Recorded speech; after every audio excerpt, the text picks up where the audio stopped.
noches, hermanos de la Iglesia Bíblica Maranga. Qué gusto volver a estar conectados vía estos medios. Gracias también a nuestros amigos que gentilmente están allí, que esperamos la palabra de Dios también esté siendo de ayuda, de inspiración, también de iluminación. Ese es otro término, de aprendizaje. Gracias a Dios por este tiempo. Estamos aquí ya en el mes de julio. Hemos entrado nosotros aquí al mes patrio, donde se celebra las fiestas patrias, ¿no? Y bueno, un motivo, si se quiere, para orar como peruanos nosotros por nuestras autoridades, por nuestro país, por los peruanos, ¿no? Entonces, qué bueno que podamos tener la libertad de poder ejercer nuestra fe, que como hemos dicho se ha dicho a manera de memes en las redes, ¿no? Que a Dios nadie lo pone en cuarentena, a Él nada lo infecta ni lo afecta, gracias al Señor. Así que aprovechemos esta circunstancia tan singular. Estamos nosotros en nuestro estudio del libro de Hechos, ya estamos, ¿no es cierto?, en los viajes apostólicos, los famosos viajes del apóstol Pablo, este equipo misionero, y hemos prácticamente ya terminado el primer viaje misionero.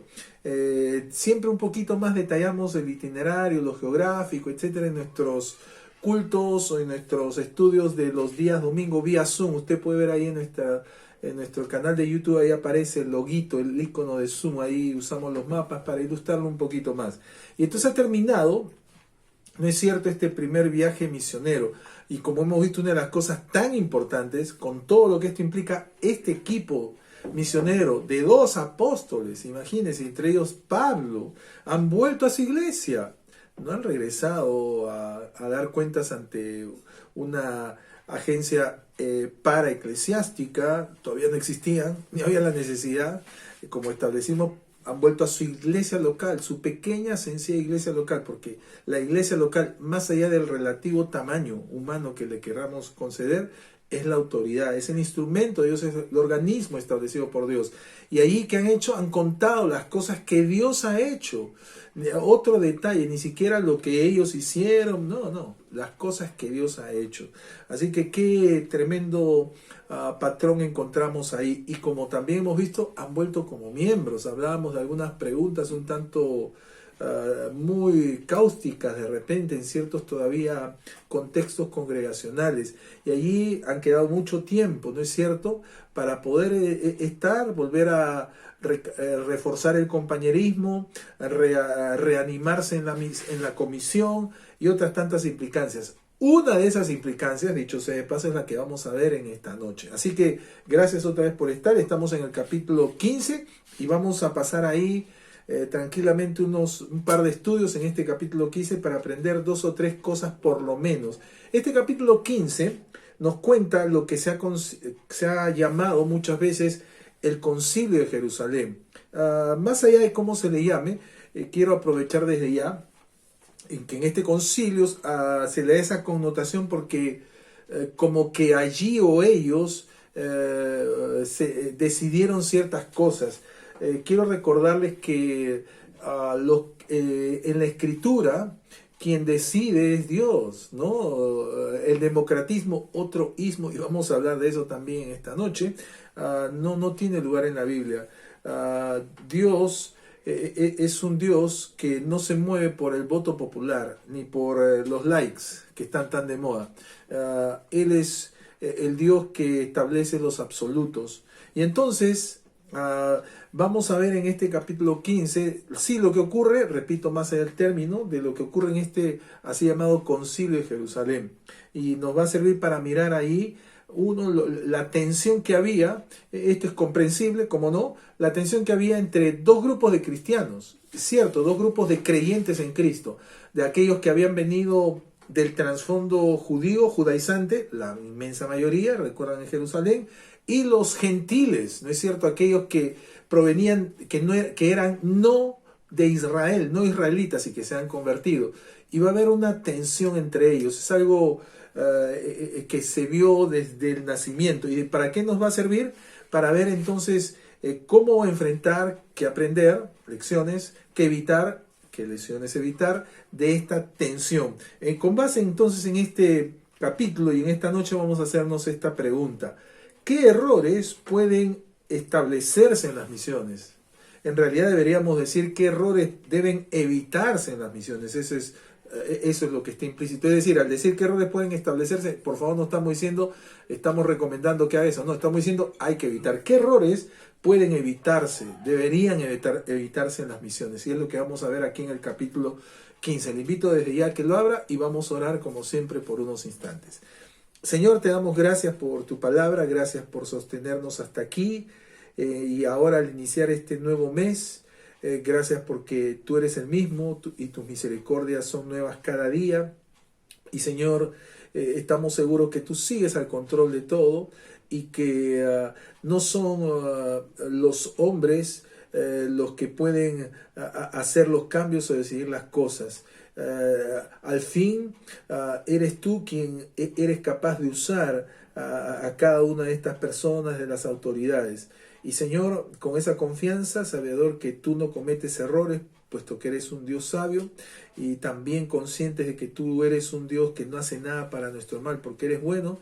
Una vez más te lo agradecemos y pedimos que en esta noche nos enseñes por medio de tu palabra. En el nombre de Jesús. Amén.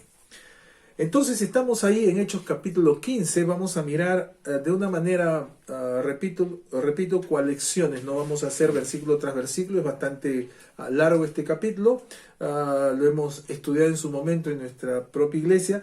Lo que quisiera a partir de este capítulo, de esta tensión que hubo, sacar algunas lecciones, en este caso evitar una lección. Habíamos dicho qué errores deberíamos evitar, se deben evitar en las misiones. Vamos a ver dos grandes errores que se dio en a raíz de este suceso, y en esta noche veremos dos aspectos. El primer error es el error de la enseñanza formalista. Permítanme aclarar los términos que estoy usando. Cuando decimos formalista, esto viene de formal, que es algo bueno lo formal. A propósito, todo ismoísta en este caso siempre es peligroso, pecaminoso, porque enfatiza esa corriente, filosofía o tendencia. Y en este caso la corriente de lo formal, de ponerlo y hacer el fin. ¿Qué es lo formal? El culto, hacer de las formas el fin. Hay cosas que sí todo tiene forma, pero no es este el fin. Entonces ese es el formalismo, el culto, la tendencia, la meta de exaltar las formas. Y es que tiene de malo, no, todo, ya lo hemos dicho, en todo hay formas, maneras de hacer, pero el punto es a costa de sacrificar el fondo.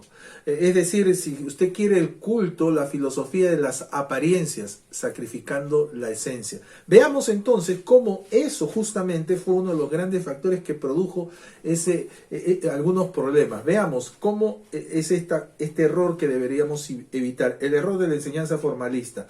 En primer lugar, el formalismo promueve el rito y no la redención. Promueve el ritual, no la redención. Dice el versículo 1. Entonces, algunos que venían de Judea, la iglesia de Jerusalén, la iglesia más grande de más de 8.000, algunos que venían de Judea enseñaban a los hermanos. 2 puntos. Atención a lo que enseñaban. Si no os circuncidáis conforme al rito de Moisés, no podéis ser salvos. ¿Nota? Entonces, ¿qué estaban promoviendo? Un rito, un ritual. ¿No es cierto? Una forma específica, ¿no es cierto? Y esta palabra ritual viene de una palabra muy importante, el griego, ethos, con H, ¿no? ¿No es cierto? Donde viene la ética. Entonces promovían un ritual, promovían una ceremonia.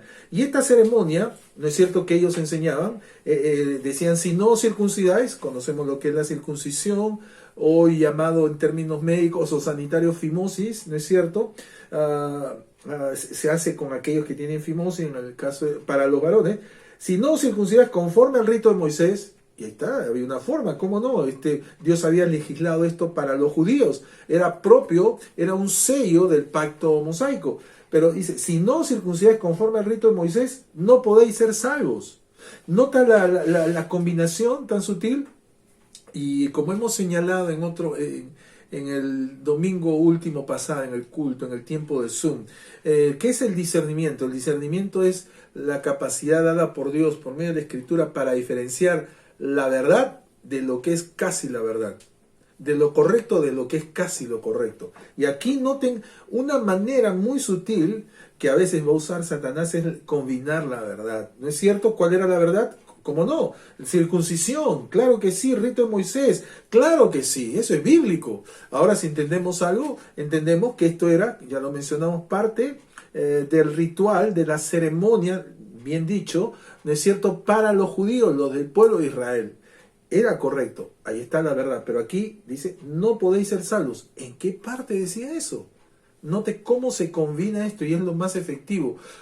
Cuando combinamos verdad con error, nada más nocivo. Le recuerdo, a propósito, que todo reloj malogrado, ¿conoce un reloj malogrado? Sí, suele pasar. Todo reloj malogrado, 2 veces al día da la hora correcta. ¿Se ha dado cuenta? Todo reloj malogrado, 2 veces al día va a dar la hora correcta. Entonces, pero obviamente sabemos que está malogrado, es mera coincidencia. Pero cuando combinamos estos aspectos, el ritual, y en este caso lo condicionamos un ritual a la redención. Aquí decían, no podéis ser salvos. Y lamentablemente eso pega, ¿no? Porque seguramente nos da la condición, la sensación de lo logré, lo hizo. Y si así fuera, entonces la salvación sería un premio. Sería como alguien dijo, aludiendo a un predicador, mencionó y diría, si eso hubiera sido el propósito, Dios hubiera dicho, sálvese quien pueda. ¿No es cierto? La salvación no sería un regalo, sería una recompensa, fruto o una consideración al mérito, pero justamente no es por obras. Pero ellos lo hacían así. Entonces note cómo llega a hablar, llega a condicionarlo, si no circuncidáis, la condición, por encima de la redención. Y lamentablemente sigue vigente. ¿Qué debo hacer para ser salvo? Sigue siendo vigente. Hay muchos que van a pensar de tal o cual manera y para ser salvo tienes que hacer esto. Las religiones tal o cual obra. No tienes que hacer esto otro. Y me temo en buena parte, o en alguna parte del cristianismo, de los creyentes bíblicos también. Y entonces van a decir lo mismo. ¿No es cierto? Muy similar. Ahora, la pregunta es, ¿de qué estamos hablando? No estamos hablando de redención. Estamos hablando de un ritual. Y puede ser un ritual bíblico, pero ninguno sirve para la redención. El bautismo es un ritual bíblico, lo enseñamos, sí. La Santa Cena sí es un ritual y una serie de rituales. Sin embargo, ninguno sirve para la redención. Así que note el error de la enseñanza formalista. Promueve el rito, el ritual, la ceremonia, antes que la redención. Promueve la ceremonia, no la conversión. Así que estemos advertidos. Esto del formalismo no es que alguien haya y diga nosotros somos formalistas. No, con la mejor buena intención, no te quieran. Vamos a saber quiénes eran ellos los que enseñaban. Y su intención también, enseñaban a los hermanos. Venían de una iglesia. Lamentablemente era un error. El primer aspecto de la enseñanza formalista es que promueve el rito y no la redención. En segundo lugar, el formalismo también provoca recelos, resquebrajamientos en las relaciones, no regocijos. Mire lo que ocurrió en versículo 2. Como Pablo y Bernabé, el equipo misionero, tuviesen una discusión y contienda no pequeña con ellos. Mira qué nivel produjo. Produjo un resquebrajamiento, un recelo entre ellos mismos y también con respecto a ellos, ¿no es cierto? A estos que venían de Judea. Ahora, note por favor cómo se ha afectado. Dice una discusión y contienda. Discusión, es una palabra fuerte de donde viene una ciencia social, estasis, de ahí viene la estasiología. Algo, una revuelta. Y por eso Lucas con fina ironía dice discusión y contienda no pequeña con ellas. No estamos diciendo que no puedan haber dificultades, problemas. Es propio de nuestra naturaleza humana y los creyentes seguimos siendo humanos. Si hay una dificultad, un problema, una desinteligencia, algo, siempre tiene que ver con nuestra humanidad. Peor si cultivamos, promovemos el formalismo. Y téngalo por seguro. Muy probablemente detrás de algún problema que nos toque, que esté tocando de vivir, hay una cuestión de formalista. ¿Por qué? Porque no hace de la forma en que quisiéramos o que otros hacen. Y otros van a condenar porque no seguimos sus mismas formas. ¿No es cierto? Y entonces, ¿qué va a producir? Discusión y contienda. Y hay ciertamente mucho de eso. Creyentes que están, y podemos caer en eso, en condenarnos unos a otros, y es lo cual es condenado en la Escritura. ¿Por qué? por causas de recelos antes que regocijo. Este es el formalismo. ¿Por qué? Porque habrán notado, como vamos a ver, se fundamenta en función de hombres, el personalismo, que ya lo vimos. Así que el formalismo provoca recelos antes que regocijo. Así que estamos viendo cómo es este primer error de la enseñanza formalista. Permítame un comentario a manera de aplicación, sin ánimo de condena o juicio, por lo que acabamos ya de mencionar. Todos somos humanos, propensos al error, al pecado. Recuerda que esto lo estamos hablando en el contexto de la misión. Y a veces eso es lo que ha ocurrido sin mala intención. Los misioneros, y generalmente, si no mayoritariamente, han sido extranjeros. Hasta ahí podemos decir como generalidad. Y estos, cuando han venido con una convicción de un llamado, una convicción de compartir el Evangelio, y claro que sí. Hemos conocido, yo les he conocido, a través de ellos hemos recibido tantas buenas enseñanzas, pero a veces ha sido inevitable, digo amablemente, que junto con esta enseñanza hayan transmitido no solo el fondo que es el Evangelio, sino formas, preferencias, tradiciones, de seguro muy buenas, pero comenzaron a asociarse al hecho de la salvación. O no tan fuerte la salvación, sino la verdad. Si haces así y asá, eso es lo correcto, estás en la verdad. Si no lo haces así y asá, no estás. Y hay tantos buenos motivos que por sí son tremendos, pero se han asociado a esos aspectos. He escuchado de las disputas, he escuchado de las contiendas, discusiones y contiendas sobre, por ejemplo, cuál es la mejor Biblia, para no decir otra palabra. ¿Lo he escuchado? He escuchado decir las discusiones y contiendas sobre prácticas tan válidas como orar, como la forma de orar. Ha escuchado las discusiones y contiendas sobre qué tipo de música, qué tipo de himnario usar. Pues estamos frente a eso. Cuestiones de formalismo. Y pudiéramos seguir en esto. Ahora, decíamos que este es el riesgo de la misión. Es inevitable porque todos, su servidor las tiene. Tengo mis formas, mis preferencias. Pero debo ser consciente siquiera de eso. Y a cada instante permitir que Dios Espíritu Santo, por medio de su palabra, esté por lo menos haciéndome distinguir de eso, y si eso pasa, podré siempre decir, esto es lo que dice la Biblia, esto es lo bíblico, esto es lo irrebatible, esto otro es extra bíblico, y por ende no es bíblico, es una opción, y peor, esto es lo antibíblico, esto jamás. Pero ¿cuánto nos cuesta de eso, no? Cuando nosotros de buena intención nos dejamos dominar por nuestro deseo, nuestro así llamado llamamiento, preferencias, etc. Seguro, si es una preferencia nuestra, por algo es nuestra preferencia, ¿no? Es como si yo le preguntara cuál es su gaseosa, su refresco, marca preferida. Seguro usted me diría, lógico, pero en este caso no estamos proclamando ni estableciendo cosas en base a nuestros gustos o preferencias. Mire qué error, ¿no? En la misión que debemos evitar, el error de la enseñanza formalista. Un segundo error que debemos evitar es el error de la exigencia sectarista. Note, está muy asociado, es estrechamente asociado, la exigencia sectarista. Y aquí encontramos 4 aspectos de la exigencia sectarista. Cuando hablamos de secta, su propio nombre ya debería preocuparnos, ¿no es cierto? Esta palabra secta que la encontramos ahí en el versículo 5, viene de una palabra griega de donde viene herejía, jairesis. Veamos entonces los aspectos de la exigencia sectarista. En primer lugar, el sectarismo. Note, es otro ismo. Ya le dije, todo ismo es peligroso, si no pecaminoso. Y el cristianismo también. Ya le dije, hace mucho tiempo que decidimos no seguir al cristianismo. Tenemos el imperioso desafío de seguir a Cristo. Seguramente usted también. Porque hoy vivimos un cristianismo sin Cristo, un cristianismo sin Biblia, un cristianismo sin moral, un cristianismo sin absolutos. Ese es el cristianismo, todo ismo. En cambio, Cristo es inconfundible. Así que veamos entonces este error de la exigencia sectarista. En primer lugar, el sectarismo magnifica lo externo y minimiza lo interno.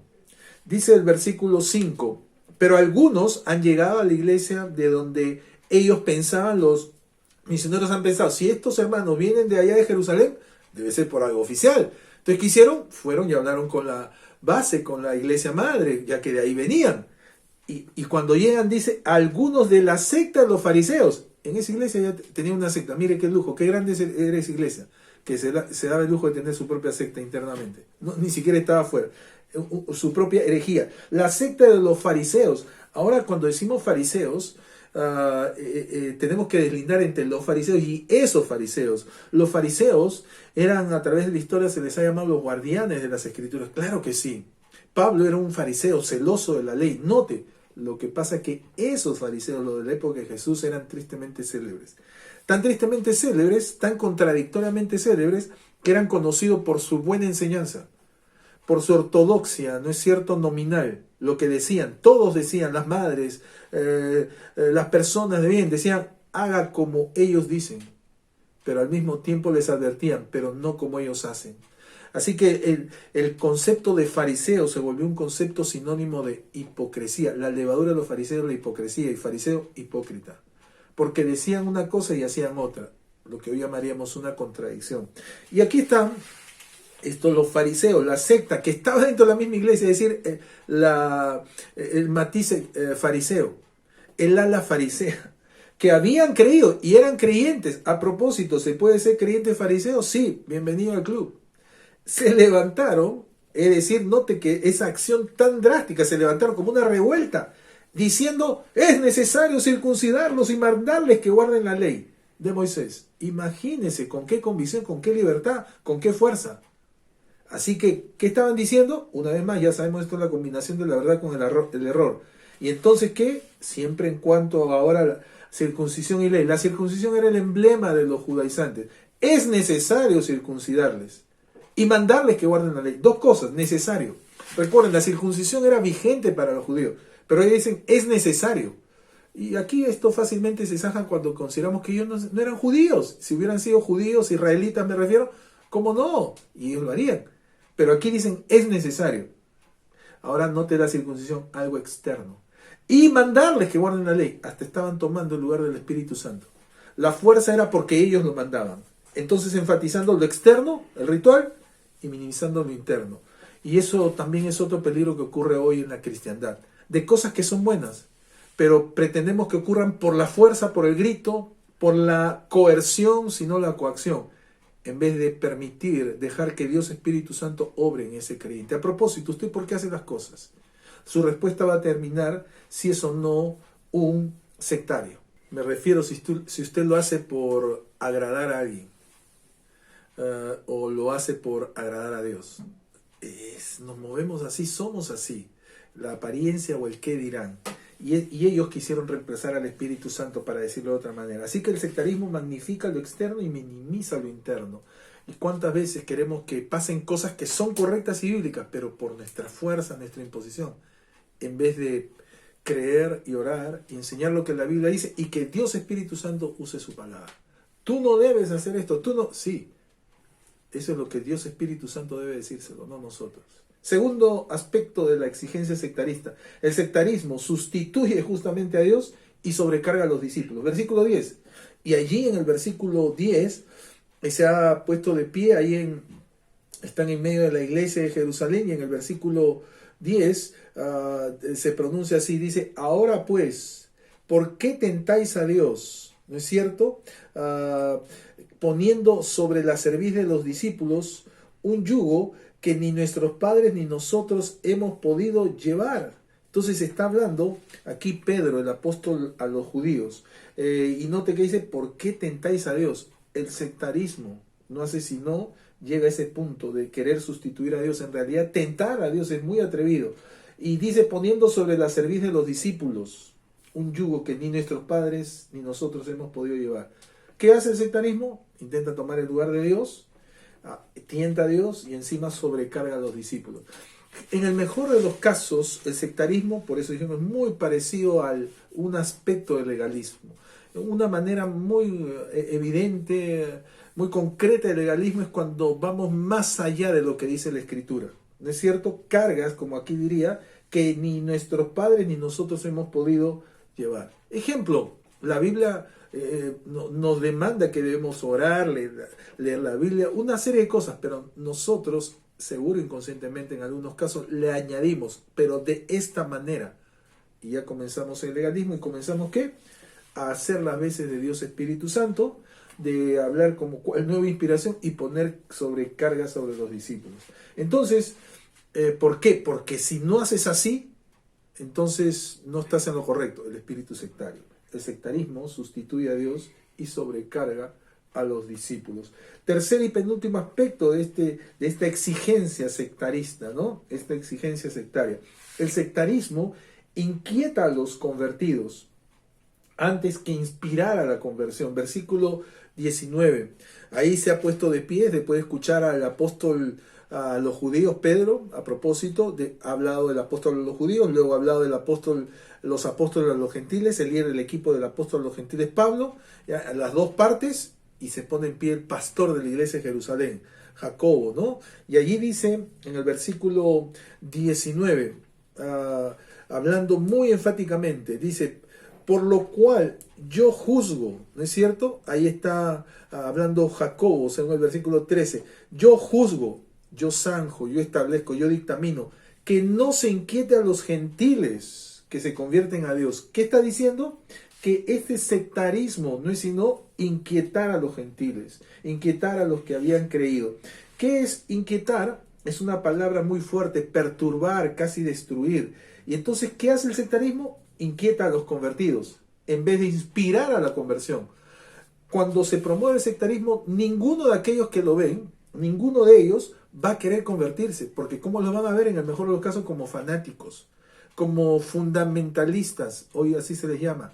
Ninguno de ellos. No, eso no va a traer. Lamentablemente, ¿a quién va a inquietar? A los convertidos. Ya te convertiste, pero tienes que hacer esto, pero te falta este otro. No, pero si no haces así, listo. Si no estás conmigo, lo peor, el personalismo, ¿recuerdan que vimos? No. Eso es el sectarismo, inquieta a los convertidos, los perturba. Y entonces crea esa sensación, esa insatisfacción, esa presión. Porque, una vez más, su preocupación, como hemos visto, no es lo interno, que salga del corazón. Y repito, pueden ser cosas muy buenas, cosas bíblicas, pero el cómo las logramos, cómo pretendemos, supuestamente. ¿Cómo? Usurpando y queriendo reemplazar a Dios, Espíritu Santo. Por último, el error de la exigencia sectarista es que el sectarismo desafía la autoridad, desconoce, desafía la autoridad y destruye las almas. Versículo 24. En ese pronunciamiento sigue hablando Jacobo como pastor de la iglesia y dice esto: por cuanto hemos oído, escuchen, que algunos, otra vez, siempre esto no es algo ni siquiera generalizado, son algunos, pero como enseñó el Señor Jesús, un poquito la levadura, Pablo lo repite, un poquito de levadura leuda a toda la masa, por cuanto hemos oído, versículo 24, que algunos que han salido de nosotros, sí, como no, han salido, no dice que los han enviado. Por eso San Juan, ¿no? Salieron de nosotros, la misma frase, han salido de nosotros, a los cuales no dimos orden. No se sujetan, esos que vinieron enseñando no se sujetan al orden, a la iglesia. Os han inquietado, otra vez esta palabra dura, ¿cómo? Con palabras, perturbando, intentando destruir vuestras almas, mandando circuncidaros y guardar la ley. El sectarismo desconoce, desafía al otro. No, yo, que a mí Dios está en todas partes, que a mí Dios me habla, no, yo no sigo voces de hombre. Clichés como estos, que no hacen sino intentar justificar lo injustificable. ¿Y qué hace? Destruir las almas. Probablemente usted se haya criado, quién sabe, o esté en una atmósfera de ese tipo. Lamento decirle que está en un lugar, en una atmósfera peligrosa. Y no se necesita mucho para eso. Pero eso nos gusta a nuestra carne, lamentablemente, porque eso, reitero, nos da un sentido de logro, de satisfacción. ¿No es cierto? Porque yo hice esto. ¿Tú cuánto hiciste? Yo hice más que tú. Y como yo soy el que hago más, tienen que hacer como yo. Miren, ya que yo hago más, yo soy más. El verdadero aspecto del legalismo, que otro día hablaremos. Pero aquí, entonces, el sectarismo desafía, desconoce toda autoridad y finalmente destruye las almas. Entonces, esto estamos hablando en el contexto de la misión. No es cierto que pudiera pasar. ¿Por qué? Porque inevitablemente vamos a reproducir eso. En esta noche quiero preguntarle en qué basamos nuestra fe. Muy bien, la Biblia. ¿Y nuestra práctica? Fuera de la Biblia, no puede ser. Entonces necesitamos estar ciertos en lo que dice la Biblia, hasta qué punto somos bíblicos. Que el Señor nos ayude a no caer en una omisión, a evitar estos errores. Señor, gracias te damos por tu palabra. Tu palabra es verdad. Y Señor, no necesitas tú de nuestras opiniones o gustos. Necesitamos nosotros ceñirnos a ella, porque tu palabra es verdad. La suma de tu palabra es verdad. Gracias por ella. En el nombre de Jesús. Amén.